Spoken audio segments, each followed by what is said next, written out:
সন্দেশখালীতে একাধিক জমি লিজ আত্মসাতের অভিযোগ সামনে আসছে এবং কোথাও গিয়ে বিতর্ক পিছু ছাড়ছে না দক্ষিণ চব্বিশ পরগনার সন্দেশখালীতে। গতকালও আমরা দেখেছি দফায় দফায় উত্তপ্ত হয়েছে সন্দেশখালী, মিছিল পাল্টা মিছিল তৃণমূলের তরফে, বিজেপির তরফে, আর সেই মিছিলকে কেন্দ্র করে উত্তপ্ত হয়েছে। জমি লিজের টাকা আত্মসাতের অভিযোগ, তৃণমূল বিজেপি সংঘর্ষের ঘটনায় বেশ কয়েকজনকে আটক করেছে পুলিশ।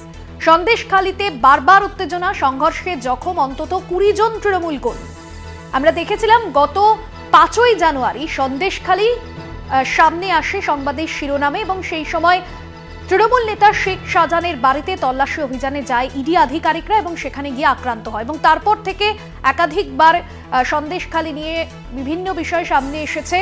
সন্দেশখালীর ঘটনা কলকাতা হাইকোর্টেও পৌঁছেছে। এবার সন্দেশখালীতে নতুন করে উত্তেজনা, তৃণমূল বিজেপি গতকাল থেকেই সেই উত্তেজনা ছড়িয়েছে। সংঘর্ষের জখম অন্তত 20 জন তৃণমূল কর্মী।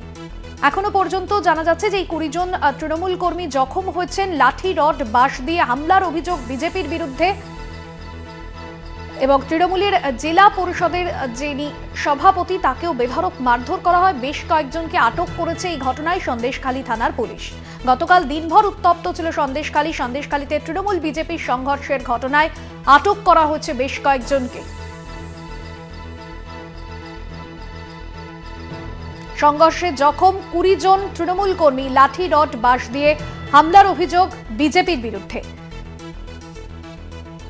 জমি লিজের টাকা আত্মসাতের অভিযোগ, বেশ কয়েকজনকে আটক করেছে সন্দেশখালী থানার পুলিশ।